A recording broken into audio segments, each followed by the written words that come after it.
నమస్కారం డిఆర్టీవీ న్యూస్ కి స్వాగతం. హెడ్లైన్ చూద్దాం.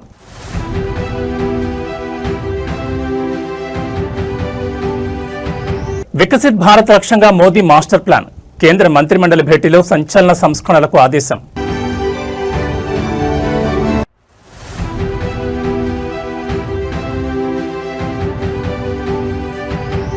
ఢిల్లీ హైదరాబాద్ హౌస్ లో Modi Cyprus president mega meeting. 3 రంగాల్లో చారిత్రాత్మక ఒప్పందాలు.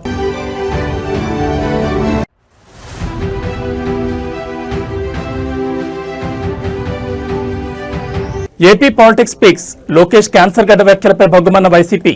సూపర్ 6 డైవర్షన్ ప్లానే అంటూ విమర్శ.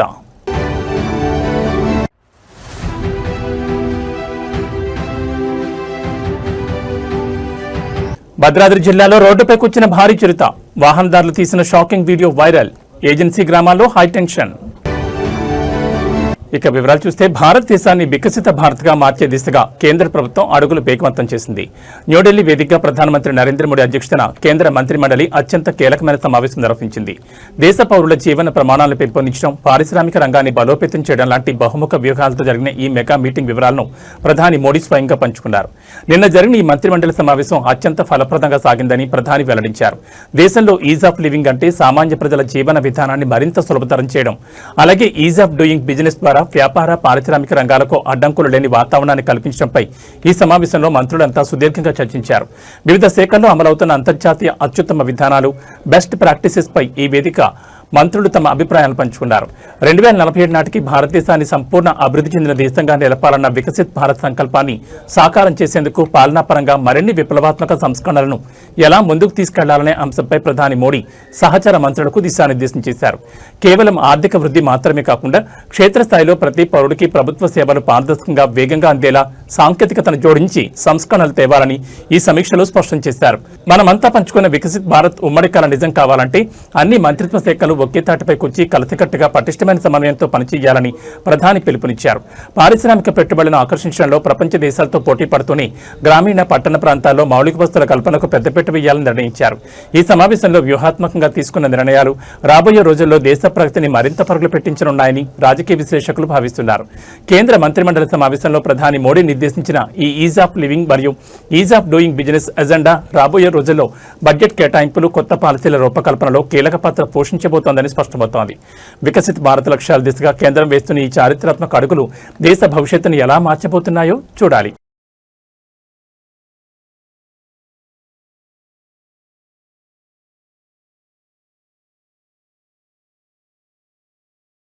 అంతర్జాతీయ దౌత్య రంగంలో భారత్, అమెరికా సంబంధాలను మరింత తదుపరి స్థాయికి తీసుకెళ్లే ఒక అత్యంత కీలకమైన పర్యటనకు ముహూర్తం ఖరారైంది.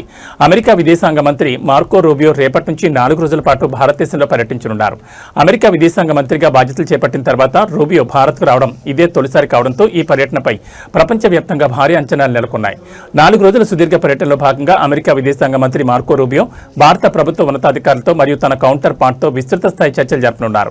ముఖ్యంగా ఇరు దేశాల మధ్య వ్యూహాత్మక బంధాన్ని బలోపేతం చేసేలా ఇంధనం, గ్లోబల్ సెక్యూరిటీని ప్రభావితం చేసే రక్షణ మరియు ఆర్థిక భాగస్వామ్యాన్ని పెంచే వర్తక రంగాలపై ఈ వేదికగా అత్యంత కీలకమైన చర్చలు జరగనున్నాయి. రక్షణ రంగంలో సాంకేతిక పరిజ్ఞానం మార్పిడిపై కొన్ని కీలక ఒప్పందాలు కూడా కుదిరే అవకాశం ఉందని దౌత్య వర్గాలు చెబుతున్నాయి. ఈ పర్యటనలో అత్యంత ప్రధానమైన ఘట్టం మే 26వ తేదీన న్యూఢిల్లీలో జరగబోయే ప్రతిష్టాత్మక క్వాడ్ సమావేశం. భారత్, అమెరికా, జపాన్, ఆస్ట్రేలియా దేశాలతో కూడిన ఈ క్వాడ్ సదస్సులో అమెరికా ప్రతినిధిగా మార్కో రూబియో పాల్గొబోతున్నారు. ఇండో పసిఫిక్ రీజియన్లో చైనా దూకుడుకు బ్రేక్ వేయడంతో పాటు సముద్ర తీర భద్రత, స్వేచ్ఛాయుత వాణిజ్యం మరియు కౌంటర్ టెర్రరిజంపై క్వాడ్ దేశాల విదేశాంగ మంత్రులు ఈ వేదికగా ఒక ఉమ్మడి వ్యూహాత్మక ప్రణాళికను సిద్ధం చేయనున్నారు. ప్రస్తుత అంతర్జాతీయ రాజకీయ పరిణామాలు, భౌగోళిక అనిశ్చితుల నేపథ్యంలో అమెరికా కొత్త విదేశాంగ మంత్రి తొలి పర్యటనకై భారతదేశాన్ని ఎంచుకోవడం గమనార్హం. వాషింగ్టన్ దౌత్య విధానంలో భారత్కున్న అగ్ర ప్రాధాన్యతను ఈ పర్యటన మరోసారి చాటి చెబుతోందని విశ్లేషకులు భావిస్తున్నారు. గ్లోబల్ సప్లై చైన్ బలోపేతం చేయడం, క్లీన్ ఎనర్జీ భాగస్వామ్యం లాంటి అంశాలు కూడా ఈ 4 రోజుల ఎజెండాలో ప్రధానంగా నిలవనున్నాయి. రేపటి నుంచి ప్రారంభం కాబోతున్న అమెరికా విదేశాంగ మంత్రి మార్కో రూబియో పర్యటన అటు ద్వైపాక్షిక సంబంధాలకే కాకుండా మే 26న జరగబోయే క్వాడ్ సదస్సు విజయవంతం కావడానికి ఎంతో కీలకం కాబోతోంది. ఢిల్లీ వేదికగా జరగబోయే ఈ అంతర్జాతీయ దౌత్య పరిణామాలపై ప్రతినిధులు నిరంతరం నిఘా ఉంచారు. భారత దౌత్య రంగంలో మరో అత్యంత కీలకమైన అంతర్జాతీయ భేటీకి రాజధాని న్యూఢిల్లీ వేదికవుతోంది. భారత పర్యటనకు విచ్చేసిన సైప్రస్ అధ్యక్షుడు నికోస్ క్రిస్టోడౌలిడ్స్ తో ఇవాళ ప్రధానమంత్రి నరేంద్ర మోడీ భేటీ కానున్నారు. ఢిల్లీలోని ప్రతిష్టాత్మక హైదరాబాద్ హౌజ్లో జరగబోయే ఈ ఉన్నత స్థాయి సమావేశంపై ఇరు దేశాల దౌత్య వర్గాలతో పాటు అంతర్జాతీయ సమాజం కూడా ఆసక్తిగా గమనిస్తోంది. ఇవాళ మధ్యాహ్నం హైదరాబాద్ హౌస్ వేదికగా ప్రధాని మోడీ అధ్యక్షుడు నికోస్ క్రిస్టోడౌలిడ్స్ ముఖాముఖి చర్చలు జరపనున్నారు. ఈ ద్వైపాక్షిక చర్చల్లో ప్రధానంగా 3 రంగాలపై ఇరు దేశాలు దృష్టి పెట్టబోతున్నాయి. భారత్ సైప్రస్ మధ్య ఆర్థిక బంధాన్ని బలోపేతం చేసేలా, వాణిజ్య రంగంలో వ్యూహాత్మక భాగస్వామ్యాన్ని పెంచేలా, డిఫెన్స్ మరియు డిజిటల్ యుగంలో ఇరు దేశాల ప్రగతికి ఊతమిచ్చేలా సాంకేతిక రంగాలపై కీలక ఒప్పందాలు జరిగే అవకాశం ఉంది. యూరోపియన్ యూనియన్లో కీలక దేశమైన సైప్రస్తో భారతదేశానికి దశాబ్దాలుగా అత్యంత బలమైన స్నేహ సంబంధాలున్నాయి. ప్రస్తుత అంతర్జాతీయ రాజకీయ ఆర్థిక పరిస్థితుల నేపథ్యంలో ఈ భేటీ ఇరు దేశాల వ్యూహాత్మక భాగస్వామ్యాన్ని మరింత తదుపరి స్థాయికి తీసుకెళ్లనుంది. ముఖ్యంగా సైప్రస్ గుండా ఐరోపా మార్కెట్లలోకి భారతీయ ఉత్పత్తుల ఎగుమతిని పెంచడం, అలాగే సైప్రస్కు అవసరమైన ఐటీ, రక్షణ, సాంకేతికతను భారత్ అందించడంపై ఈ వేదికగా ఒక రోడ్ మ్యాప్ సిద్ధం కానున్నట్లు సమాచారం అందుతోంది. ప్రధాని మోడీ, అధ్యక్షుడు నికోస్ క్రిస్టోడౌలిడ్స్ల మధ్య 1-to-1 చర్చల అనంతరం ఇరు దేశాల ఉన్నతాధికారుల సమక్షంలో ప్రతినిధుల స్థాయి చర్చలు జరుగుతాయి. ఆ తర్వాత వివిధ రంగాలకు సంబంధించిన అవగాహన ఒప్పందాలపై ఇరు దేశాలు సంతకాలు చేరున్నాయి. ఈ సదస్సు ముగిసిన వెంటనే ప్రధాని మోడీ, సైప్రస్ అధ్యక్షుడు సంయుక్తంగా ప్రెస్ మీట్ నిర్వహించి చర్చల సారాంశాన్ని మరియు కుదిరిన కీలక ఒప్పందాల వివరాలను అధికారికంగా వెల్లడించనున్నారు. వికసిత్ భారత్ లక్ష్యాల్లో భాగంగా ప్రపంచ దేశాలతో దౌత్య వాణిజ్య సంబంధాలను మరింత బలోపేతం చేసుకుంటున్న తరుణంలో సైప్రస్ అధ్యక్షుడు ఢిల్లీ పర్యటన భారత్కు వ్యూహాత్మకంగా ఎంతో ప్రయోజనకరంగా మారబోతోందని నిపుణులు విశ్లేషిస్తున్నారు.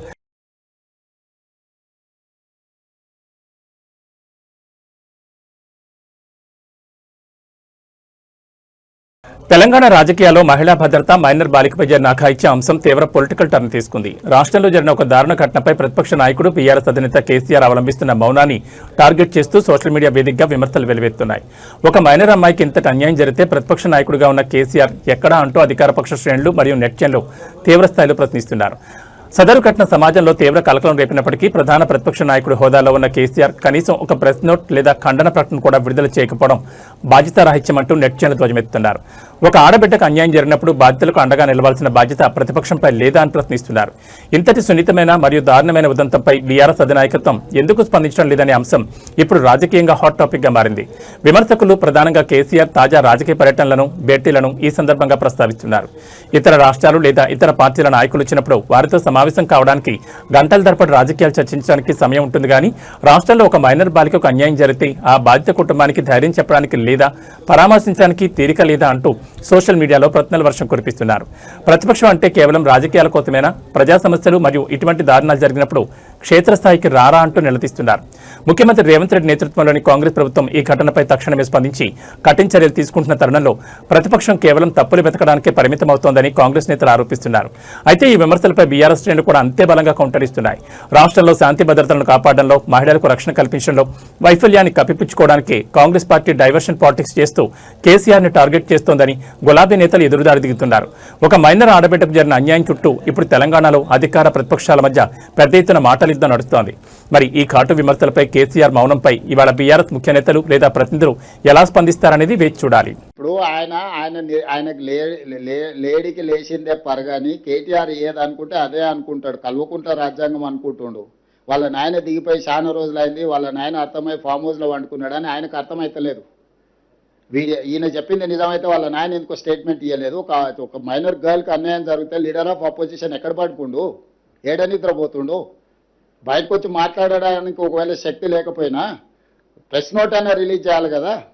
పార్టీ మీటింగ్లో పక్క పార్టీ వాడు వస్తేనో జగిత్యాల పోయేస్తాడు. కానీ ఇంత మేజర్ ఇన్సిడెంట్ రాష్ట్రంలో జరిగితే ప్రధాన ప్రతిపక్ష నాయకుడు ఎక్కడికి పోయిండు? స్పందించాడా? ఆయనకు బాధ్యత లేదా? మీరు ఎప్పుడన్నా అడిగినరా ప్రతిపక్ష నాయకుడు? ఆంధ్రప్రదేశ్ రాజకీయాల్లో అధికార కూటమి, ప్రతిపక్ష వైఎస్ఆర్సీపీ మధ్య మాటల యుద్ధం మునిపెన్నడూ లేని విధంగా ముదిరి పాకాన పడింది. వైఎస్ఆర్సీపీ అధినేత వైఎస్ జగన్మోహన్ రెడ్డిని టార్గెట్ చేస్తూ రాష్ట్ర మంత్రి నారా లోకేష్ చేసిన సంచలన వ్యాఖ్యలు ఇప్పుడు పొలిటికల్ సర్కిల్స్ లో షేక్ చేస్తున్నాయి. జగన్ రాయలసీమ ముద్దుబిడ్డ కాదు, ఆ ప్రాంతానికి పట్టిన క్యాన్సర్ గడ్డ అంటూ లోకేష్ చేసిన పదునైన విమర్శలు రాష్ట్ర వ్యాప్తంగా తీవ్ర దుమారం రేపుతున్నాయి. రాయలసీమ సెంటిమెంట్ ను ప్రస్తావిస్తూ జగన్మోహన్ రెడ్డి పరిపాలనా వైఫల్యాలపై మంత్రి నారా లోకేష్ తీవ్రస్థాయిలో ధ్వజమెత్తారు. గత 5 ఏళ్ల వైఎస్ఆర్సీపీ పాలనలో రాయలసీమ ప్రాజెక్టులను ఆ ప్రాంత అభివృద్ధిని జగన్ పూర్తిగా నిర్వీర్యం చేశారని ఆరోపించారు. సీమ బిడ్డ అని చెప్పుకుంటూ ఆ ప్రాంత యువతకు, రైతులకు జగన్ ద్రోహం చేశారని, అందుకే ఆయన ముద్దుబిడ్డ కాదు రాయలసీమకు క్యాన్సర్ గడ్డ అంటూ లోకేష్ అత్యంత కఠిన పదజాలంతో విమర్శలు గుప్పించారు. రాయలసీమ అంశంతో పాటు జగన్ వ్యక్తిగత, కుటుంబ వివాదాలను కూడా మంత్రి లోకేష్ ఈ సందర్భంగా రాజకీయ వేదికపై తీసుకొచ్చారు. సొంత కుటుంబ సభ్యులనే జగన్ దారుణంగా మోసం చేశారని లోకేష్ ఆరోపించారు. ఏ తల్లైతే ఆప్యాయంగా పెంచి పెద్ద చేసిందో, ఏ చెల్లైతే అన్న కోసం పాదయాత్రలు చేసిందో అలాంటి తన కన్న తల్లిని, తోడబుట్టిన చెల్లిని సైతం ఆస్తి వివాదాలు, రాజకీయాల కోసం జగన్మోహన్ రెడ్డి మోసం చేశారంటూ లోకేష్ చేసిన వ్యాఖ్యలు ఇప్పుడు ఏపీ రాజకీయాలు అక్కిరాజేస్తున్నాయి. కన్నవారిని నమ్మని వ్యక్తి రాష్ట్ర ప్రజలను ఏం నమ్ముతారంటూ లోకేష్ అందించిన ప్రశ్నలు సోషల్ మీడియాలో సైతం హాట్ టాపిక్ గా మారాయి. అయితే మంత్రి లోకేష్ ఈ వ్యాఖ్యలపై ప్రతిపక్ష వైఎస్ఆర్సీపీ శ్రేణులు సైతం తీవ్రంగా స్పందిస్తున్నాయి. రాజకీయంగా ఎదుర్కోలేకనే చంద్రబాబు లోకేష్ లో వ్యక్తిగత విమర్శలు దిగుతున్నారని, సూపర్ 6 హామీల వైఫల్యం నుంచి ప్రజల దృష్టి మళ్లించడానికి ఇలాంటి అవాస్తవాలు మాట్లాడుతున్నారంటూ వైఎస్ఆర్సీపీ నేతలు ఎదురుదాడి దిగుతున్నారు. రాయలసీమ ప్రగతి మరియు కుటుంబ అంశాలను ముడిపెడుతూ మంత్రి నారా లోకేష్ చేసిన ఈ పవర్ఫుల్ కామెంట్స్ ఏపీ రాజకీయాల్లో మరింత హీట్ పెంచబోతున్నాయని స్పష్టమవుతోంది. మరి లోకేష్ ఈ తీవ్ర ఆరోపణలపై ఇవాళ వైఎస్ఆర్సీపీ అధినేత జగన్మోహన్ రెడ్డి గాని, ఆ పార్టీ ముఖ్య నేతలు కానీ ఎలా కౌంటర్ ఇస్తారనేది ఇప్పుడు సర్వత్రా ఆసక్తికరంగా మారింది. జగన్మోహన్ రెడ్డి గారు ప్రెస్ మీట్ ఎవరైనా చూసారా? అది చూసిన తర్వాత చీటింగ్ బుక్స్ వరల్డ్ రికార్డులో #1 స్థానం ఆయనకి ఇవ్వచ్చబ్బా. సొంత తండ్రిని మోసం చేశాడు, సొంత తల్లిని మోసం చేశాడు, సొంత చెల్లిని మోసం చేశాడు, ఇంకో చెల్లికి చెందిన తండ్రిని చంపేసి ఏకంగా ఆ కుటుంబాన్ని మోసం చేసిన వ్యక్తి జగన్మోహన్ రెడ్డి గారు. సొంత జిల్లాని మోసం చేశాడు, చివరికి సొంత నియోజకవర్గాన్ని మోసం చేశాడు. మనందరం చూసాం. సొంత నియోజకవర్గానికి ఆయనకి వెళ్ళినప్పుడు ప్రజలందరూ వచ్చి 5 సంవత్సరాలు మీరు ఎక్కడున్నారో, ఏనాడైనా మమ్మల్ని పట్టించుకున్నారా అని అడిగే పరిస్థితి వచ్చింది.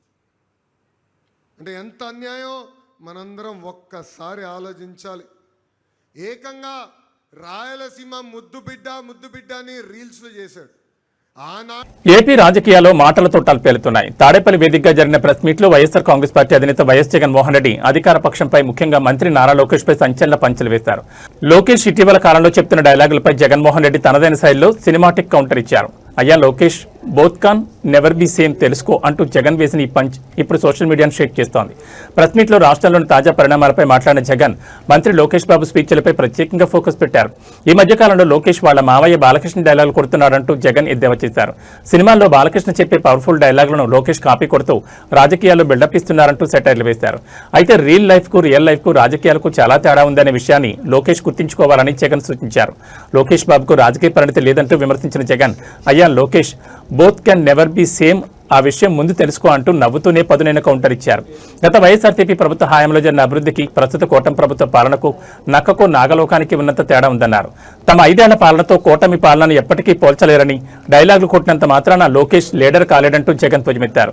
జగన్ నోటి నుంచి Balakrishna famous cinema dialogue both can never be same రావడం అటు ప్రెస్ మీట్ లో ఉన్న వారితో పాటు ఇటు టీవీల ముందు ఉన్న ప్రేక్షకులను కూడా ఆశ్చర్యపరిచింది. జగన్ ప్రెస్ మీట్ ముగిసిన నిమిషాల వ్యవధిలోని ఈ వీడియో క్లిప్ సోషల్ మీడియాలో విపరీతంగా వైరల్ అవుతోంది. అటు వైఎస్ఆర్సీపీ శ్రేణులు ఈ డైలాగ్తో పండగ చేసుకుంటుండగా ఇటు తెలుగుదేశం నేతలు కూడా అంతే ఘాటుగా రియాక్ట్ అవుతున్నారు. అసలు విషయాలను డైవర్ట్ చేయడానికే జగన్ ఇలాంటి సినిమా డైలాగులు వాడుతున్నారంటూ టీడీపీ నేతలు ఎదురుదాడి దిగుతున్నారు. నారా లోకేష్ బాబు బాడీ లాంగ్వేజ్ మరియు డైలాగులపై మాజీ సీఎం జగన్మోహన్ రెడ్డి వేసిన ఈ both can never be same punch AP political screen పై సరికొత్త రచ్చకు తెరలేపింది. మరి దీనిపై మంత్రి నారా లోకేష్ కానీ, నందమూరి అభిమానులు కానీ ఏ విధంగా రియాక్ట్ అవుతారనేది ఇప్పుడు ఆసక్తికరంగా మారింది. తన కొడుకు చేత, చంద్రబాబు నాయుడు కొడుకు ఈ మధ్యకాలంలో ఏమంటా ఉన్నాడు, both are not the same అంట. బాలకృష్ణ డైలాగులు ఈయన కొడతా ఉన్నాడు, both are not the same అని పబ్లిక్ మీటింగ్స్లో ఈయన డైలాగ్ కొడతా ఉన్నాడు. గవర్నెన్స్ మీద ఈ లోకేష్ అనే చంద్రబాబు నాయుడు గారు అనే కొడుకు, అవునయ్యా both can never be same.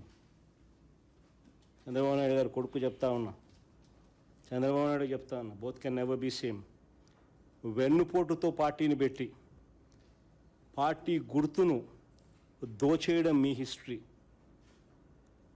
ఎదరొడ్డి నిలబడి ప్రజా మద్దతుతో గవర్నమెంట్ స్థాపించడం మా history. Both can never be same. ప్రజలకు ఆంధ్రప్రదేశ్ రాజకీయాల్లో కూటమి ప్రభుత్వం వర్సెస్ ప్రతిపక్షాల మధ్య మాటల యుద్ధం సరికొత్త స్థాయికి చేరుకుంది. ప్రొఫెసర్ నాగేశ్వర్ను టార్గెట్ చేస్తూ జనసేనాని డిప్యూటీ సీఎం పవన్ కళ్యాణ్ కేసులు పెట్టేందుకు సిద్ధమవుతున్నారనే వార్తల నేపథ్యంలో కూటమి సర్కార్కు సోషల్ మీడియా వేదికగా అత్యంత పదునైన హెచ్చరికలు జారీ అవుతున్నాయి. గుడ్డ బెదిరింపులు మానుకోండి పవన్ కళ్యాణ్ అంటూ నెట్జన్లు విశ్లేషకులు వేస్తున్న కౌంటర్లు ఇప్పుడు ఏపీ రాజకీయాల్లో పెను సంచలనం రేపుతున్నాయి. రాష్ట్ర వ్యాప్తంగా ప్రొఫెసర్ నాగేశ్వర్పై పోలీస్ స్టేషన్లో కేసులు పెట్టాలంటూ పవన్ కళ్యాణ్ తన శ్రేణులకు అంతర్గత ఆదేశాలు ఇచ్చినట్లు ప్రచారం జరుగుతోంది. దీనిపై రాజకీయ వర్గాల్లో తీవ్ర అభ్యంతరాలు వ్యక్తమవుతున్నాయి.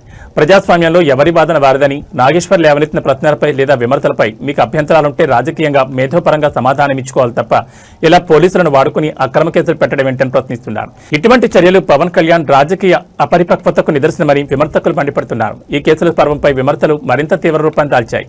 ఒకవేళ బెదిరింపులకు భయపడకుండా పవన్ కళ్యాణ్ అన్నట్లే నాగేశ్వర్ని అరెస్ట్ చేస్తే పరిణామాలు తీవ్రంగా ఉంటాయని హెచ్చరిస్తున్నారు. ధైర్యం ఉంటే అరెస్ట్ చేసుకోండి. ఈ అక్రమ అరెస్టులతో నాగేశ్వర్ ప్రజాదరణ మరింత పెరిగి భవిష్యత్తులో ఆయన నేరుగా సీఎం క్యాండిడేట్ గా బయటకు వస్తారంటూ పవన్ కళ్యాణ్ కు కౌంటర్లు ఇస్తున్నారు. ఈ వ్యూహం కూటమి ప్రభుత్వానికి రివర్స్ కాబోతోందని విశ్లేషిస్తున్నారు. ఇదే తరుణంలో సోషల్ మీడియాలో కాక్రోచ్ల ఉద్యమం ప్రస్తావన రావడం ఇప్పుడు హాట్ టాపిక్ గా మారింది. వ్యవస్థలో అణచివేత పెరిగినప్పుడు ప్రశ్నించే గొంతుకలపై ఉక్కుపాదం మోపినప్పుడు తెర వెనుక ఉన్న శక్తులన్నీ ఏకమై ఉద్యమ రూపం దాలుస్తాయని, అప్పుడు కాక్రోచ్లన్నీ ఒక్కసారిగా బయటకొచ్చి ప్రభుత్వ ఉనికిని ప్రశ్నిస్తాయని నెట్జన్లు హెచ్చరిస్తున్నారు. ఈ కాక్రోచ్ల ఉద్యమం నినాదం ఇప్పుడు ఇరు పార్టీల ఐటీ సెల్స్ మధ్య పెద్ద ఎత్తున ట్రోలింగ్ వార్కు దారితీసింది. ప్రొఫెసర్ నాగేశ్వర్పై కేసులు మరియు పవన్ కళ్యాణ్ కి కౌంటర్ గా వస్తున్న ఈ బుడ్డ బెదిరింపులు పంచ్ ఏపీ రాజకీయాల్లో భావ ప్రకటన స్వేచ్ఛపై సరికొత్త చర్చకు తెరలేపింది. మరి ఈ తీవ్ర విమర్శలపై జనసేన శ్రేణులు లేదా కూటమి నేతలు ఎలా స్పందిస్తారనేది వేచి చూడాలి. రాష్ట్ర వ్యాప్తంగా అన్ని పోలీసులు కేసు పెట్టుకుని పవన్ కళ్యాణ్ చెట్టుకు తెలుస్తా ఉంది. ఇక మీద చేస్తే మళ్ళా కేసు పెడతామని చెప్పి బెదిరిస్తున్నారు. ఎందుకంటే ఒక రకంగా బ్లాక్ మెయిల్ చేస్తున్నారు. ఎవరి వాదన వాళ్ళకు ఉంటాయి, సోషల్ మీడియాలో కానీ బయట కానీ. మీరు ఎప్పుడే ఇచ్చుకోండి, అంతేగాని సెలవు పాలన చేసి మీకు వ్యతిరేకమైన వాయిస్ మొత్తం ఆపాలని చెప్పేసి ప్రయత్నిస్తే ఇది క్వశ్చన్ చేసేవాడిని నోటి ఒకటి కొట్టి కానీ కాదు. ఇట్లాంటి బొడ్డ బెదిరింపులు మానుకోండి. ఒకవేళ నిజమైతే మీరు అరెస్ట్ చేయండి, ఆయన్ని మంచిదే. భద్రాద్రి కొత్తగూడెం జిల్లాలో చిరుతపులి కలకలం రేపుతోంది. జిల్లాలోని ఏజెన్సీ పరిధిలో ఉన్న చెర్ల మండలంలో చిరుతపులి స్వేచ్ఛగా సంచరిస్తూ జనారణ్యంలోకి రావడంతో స్థానిక ప్రజలు, గిరిజన గ్రామాల ప్రజలు తీవ్ర భయాందోళనకు గురవుతున్నారు. రోడ్డుపై చిరుత దర్జాగా నడుచుకుంటూ వెళుతున్న విజువల్స్ ఇప్పుడు సోషల్ మీడియాలో విపరీతంగా వైరల్ అవుతున్నాయి. చెర్ల మండలం సుబ్బంపేట గ్రామ సమీపంలో ఈ ఘటన చోటు చేసుకుంది. ప్రధాన రహదారిపై వాహనదారులు వెళ్తుండగా ఒక్కసారిగా అడవి వైపు నుంచి వచ్చిన ఒక భారీ చిరుతపులి రోడ్డు దాటుకుంటూ వెళ్లింది.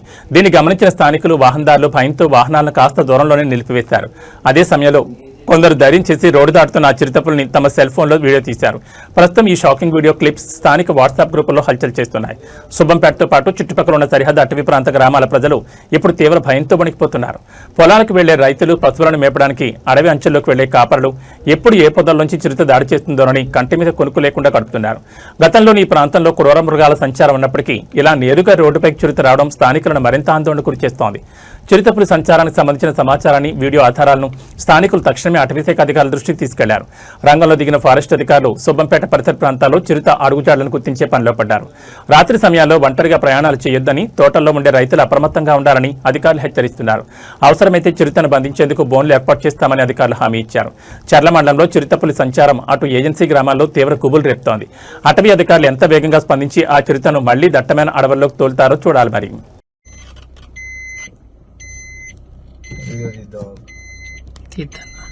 అమ్మా చిరుతపుల్ని ఎప్పుడు పోనీ అక్కడ లైట్ వేసి ఉంచు. దెంగేసింది, అది అక్కడే ఉంది. లేదు ఇక్కడే ఉంది.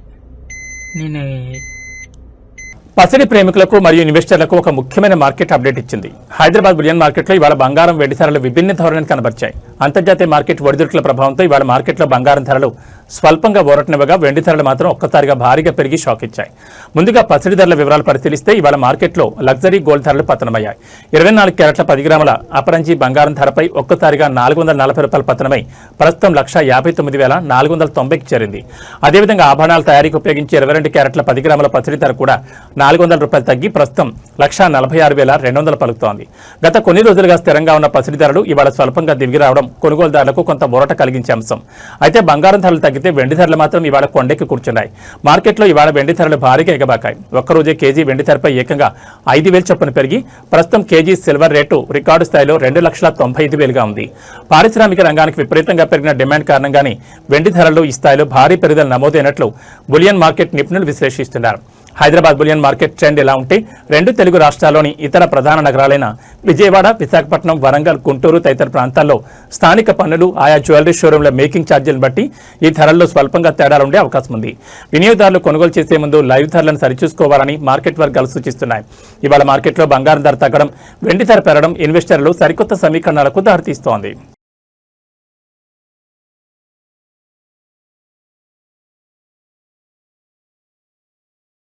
ఇళ్లలో పనివాళ్లను పెట్టుకునే యజమానులకు, అలాగే స్థానిక అపార్ట్మెంట్ అసోసియేషన్ నిర్వాహకులకు పోలీసులు మరియు నిపుణులు అత్యంత కీలకమైన హెచ్చరిక జారీ చేశారు. మీ ఇంట్లో లేదా ఆఫీసులో కొత్తగా ఎవరినైనా పనిలో చేర్చుకునే ముందు కొన్ని కనీస జాగ్రత్తలు తీసుకోకపోతే భారీగా నష్టపోయే ప్రమాదం ఉందని హెచ్చరిస్తున్నారు. ఇటీవల కాలంలో అపరిచిత వ్యక్తులు పనివాళ్ల అవతారమెత్తి ఇళ్లలో చేరి ఆ తర్వాత అదును చూసి దొంగతనాలకు లేదా దారుణాలకు ఒడిగడుతున్న ఘటనలు పెరుగుతున్నాయి.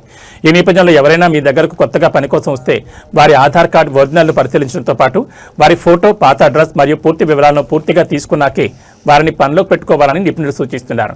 వీలైతే వారి స్థానిక పోలీస్ వెరిఫికేషన్ కూడా చేసుకోవడం ఉత్తమం. పని కోసం వచ్చిన వారి ప్రవర్తనలో కానీ లేదా వారు సబ్మిట్ చేసిన ఐడి కార్డులలో కానీ మీకు ఏమాత్రం అనుమానం వచ్చినా ఏమాత్రం ఉపేక్షించొద్దు. తక్షణమే స్థానిక పోలీసులకు లేదా డైల్ 100కు సమాచారం అందించి అప్రమత్తం చేయాలని కోరుతున్నారు. మీ అప్రమత్తతే మీ కుటుంబానికి రక్షణ అని చెప్తున్నారు.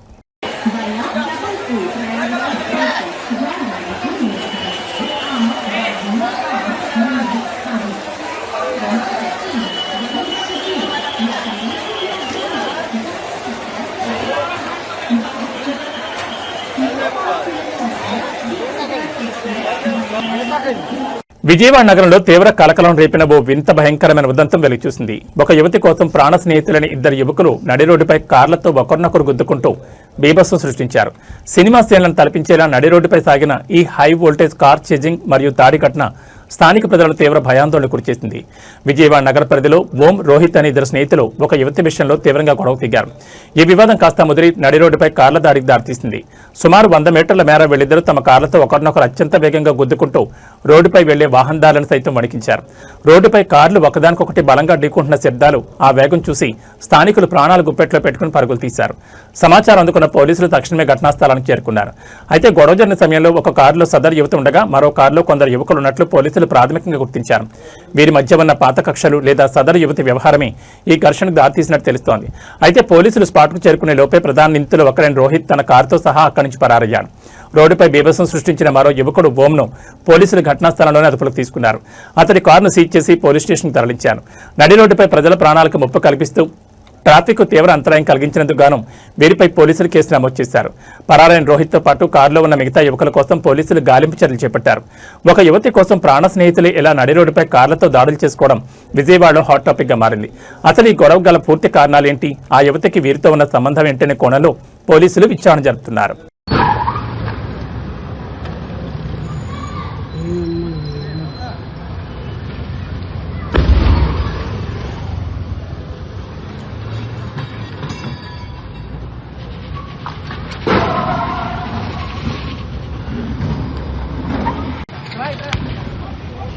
సంగారెడ్డి జిల్లాలో వంట గ్యాస్ కష్టాలు మళ్లీ మొదలయ్యాయి. సిలిండర్ల సప్లై సక్రమంగా లేకపోవడంతో జిల్లాలోని పలు ప్రాంతాల్లో వినియోగదారులు తీవ్ర ఇబ్బందులు పడుతున్నారు. గ్యాస్ సిలిండర్ల కోసం గ్రామీణ ప్రాంత ప్రజలు కిలోమీటర్ల మేర క్యూలైన్లో గంటల తరబడి నిల్చోవలసిన దుస్థితి ఏర్పడడం స్థానికంగా తీవ్ర కలకలం రేపుతోంది. జిల్లాలోని గొంగళూరు గ్రామంలో వంట గ్యాస్ కోసం వినియోగదారులు అల్లాడిపోతున్నారు. గ్రామంలోని భారత్ గ్యాస్ ఏజెన్సీ కార్యాలయం ఎదుట వంట గ్యాస్ సిలిండర్ల కోసం జనం భారీగా బారులు తీరారు. ఏజెన్సీ వద్ద సిలిండర్లను వరుసగా పేర్చి కిలోమీటర్ల మేర క్యూలైన్లో నిలబడ్డారు. ఉదయం నుంచి వంట పనులన్నీ పక్కన పెట్టి మహిళలు, వృద్ధులు సైతం సిలిండర్ల కోసం ఎదురుచూడడం ఇక్కడ గ్యాస్ కష్టాల తీవ్రతకు అద్దం పడుతోంది. ఆన్లైన్లో గ్యాస్ బుక్ చేసి రోజులు గడుస్తున్నా, వారం దాటుతున్నా తమకు సిలిండర్ల సరఫరా చేయడం లేదని వినియోగదారులు తీవ్ర ఆగ్రహం వ్యక్తం చేస్తున్నారు. ఏజెన్సీ చుట్టూ ఎన్నిసార్లు తిరిగినా స్టాక్ లేదంటూ నిర్లక్ష్య సమాధానాలు చెప్తున్నారని స్థానికులు మండిపడుతున్నారు. సకాలంలో వంట గ్యాస్ అందకపోవడంతో ఇళ్లలో పొయ్యి వెలిగే పరిస్థితి లేదని, తీవ్ర ఇబ్బందులు పడుతున్నామని గోంగళూరు గ్రామస్తులు ఆవేదన వ్యక్తం చేస్తున్నారు. ఏజెన్సీల వద్ద కృత్రిమ కొరత సృష్టిస్తున్నారా, లేక పైనుంచే సప్లై తగ్గడం వల్ల ఈ సమస్య వచ్చిందా అనే కోణంలో జిల్లా పౌర సరఫరాల శాఖ అధికారులు స్పందించాలని ప్రజలు డిమాండ్ చేస్తున్నారు. బ్లాక్ మార్కెట్ దందాపై నిఘా పెట్టాలని, గోంగళూరు పరిసర గ్రామాల్లో గ్యాస్ కొరతను తక్షణమే తీర్చి సిలిండర్లను నేరుగా ఇళ్లకు డెలివరీ చేసేలా చర్యలు తీసుకోవాలని వినియోగదారులు కోరుతున్నారు. డిజిటల్ యుగంలోనూ గ్యాస్ సిలిండర్ కోసం కిలోమీటర్ల మేర క్యూలైన్లో నిలబడాల్సి రావడం నిజంగా విచారకరం. మరి గోంగళూరు భారత్ గ్యాస్ ఏజెన్సీ నిర్వాహకులు, ఉన్నతాధికారులు స్పందించి గ్యాస్ సరఫరాను ఎప్పటికీ పునరుద్ధరిస్తారో చూడాలి.